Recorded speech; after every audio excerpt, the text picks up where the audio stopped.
This news is funded by viewers like you. Please support our work at democracynow.org/give.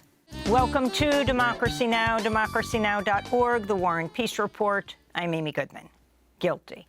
After 3 weeks of testimony and less than 12 hours of deliberation, a Manhattan jury has found former President Donald Trump guilty on all 34 felony charges of attempting to influence the 2016 presidential election by falsifying business records to cover up a hush money payment. Sentencing has been scheduled for July 11th, just 4 days ahead of the Republican National Convention in Milwaukee. Trump, the presumptive Republican presidential nominee, is the first former U.S. president to be convicted of a felony. The maximum penalty is 4 years in prison, though Judge Juan Merchan could decline to send Trump to prison and instead impose a fine, probation, or supervision. Trump's expected to appeal. He spoke to reporters outside the Manhattan courtroom after the verdict was announced. This was a disgrace. This was a rigged trial by a conflicted judge who was corrupt. It's a rigged trial, a disgrace. They wouldn't give us a venue change. We were at 5% or 6% in this district, in this area. This was a rigged, disgraceful trial. The real verdict is going to be November 5th by the people. And they know what happened here, and everybody knows what happened here. You have a Soros-backed DA and the whole thing. We didn't do a thing wrong. I'm a very innocent man. We'll have more on the historic conviction of Donald Trump after headlines. Israel continues its unabated attacks across the Gaza Strip.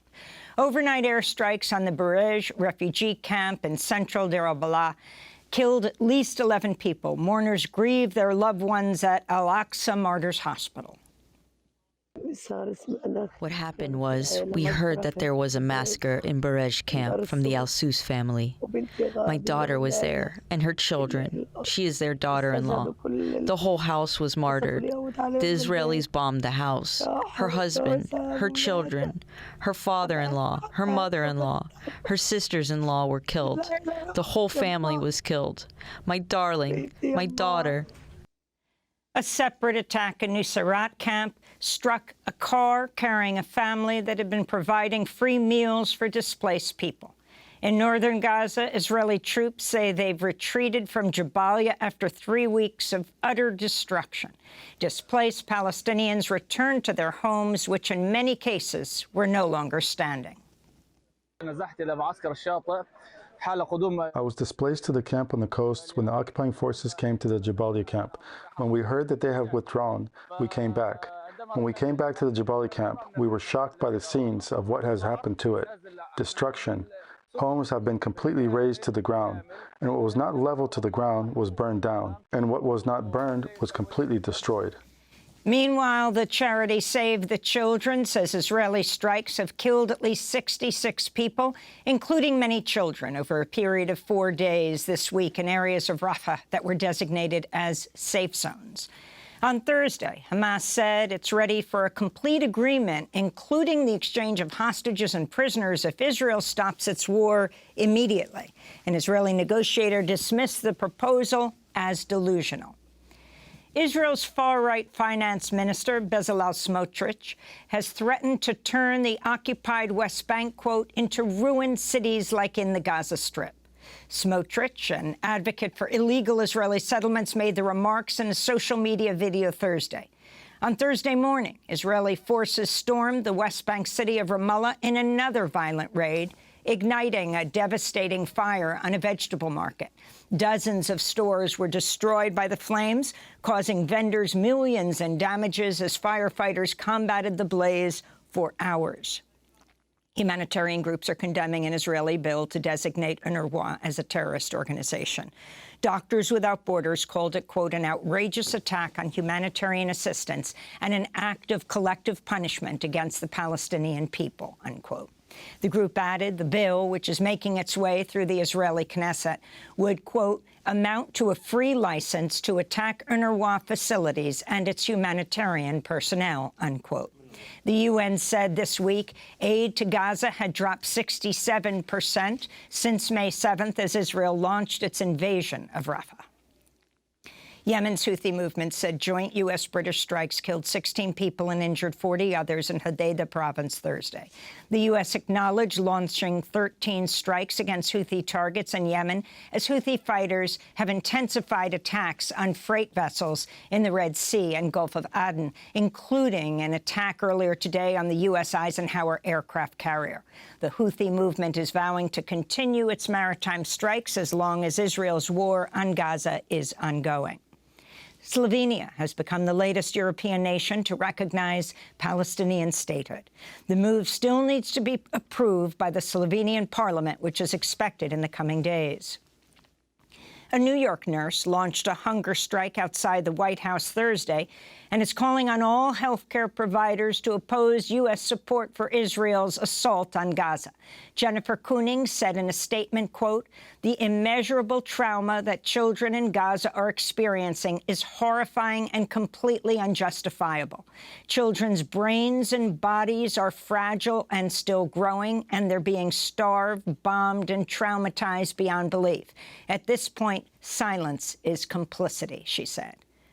Earlier this week, 25 U.S. federal law clerks issued a rare public statement condemning, quote, "our government's complicity in genocide," unquote.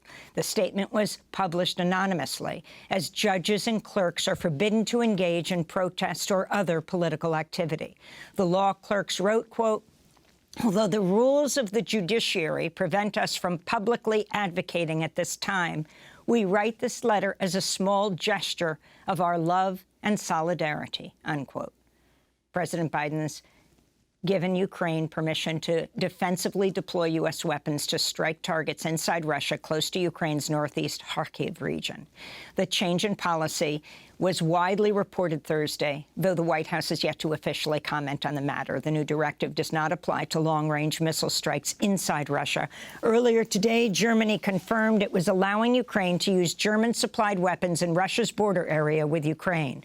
Vladimir Putin this week warned of serious consequences if weapons provided by NATO members were used inside Russia. This comes as Ukrainian authorities announced at least 4 people were killed, another 16 injured in an overnight Russian attack in a residential area of Kharkiv, Ukraine's second-largest city.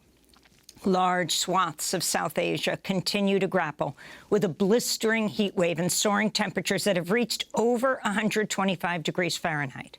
In India, at least 24 people died Thursday of suspected heat stroke in the eastern states of Bihar and Odisha. Meanwhile, many residents in Delhi are facing chronic water shortages. Warnings have been acted across India as hospitals are seeing a spike in patients suffering heat-related ailments. This is a doctor in New Delhi. We have got about 6 patients who were critical and they had heat stroke-like symptoms, and 2 patients were having heat exertion symptoms. So some of the patients were drowsy and they needed ventilator, and some of the patients had convulsions also, and one patient came gasping also to the emergency department. CBS News reports the Biden administration's planning to send groups of immigrants from Latin America to Greece and Italy as an effort to discourage more people from seeking refuge at the U.S.-Mexico border. Under the initiative, people who are first processed at U.S. immigration centers recently opened in Colombia, Costa Rica, Ecuador, and Guatemala could be resettled in Greece or Italy. The U.S. already has a similar resettlement partnership with Canada and Spain. And the U.S. Supreme Court has unanimously sided with the National Rifle Association, paving the way for a First Amendment lawsuit against a New York State official who encouraged businesses to cut ties with the firearms lobby. Maria Vullo, former superintendent of the New York State Department of Financial Services, had urged banks and insurance companies to stop working with the NRA following the 2018 mass shooting at a high school in Parkland, Florida. And those are some of the headlines. This is Democracy Now!, democracynow.org, The War and Peace Report. I'm Amy Goodman. Democracy Now! Is funded by viewers like you. Please give today at democracynow.org/give.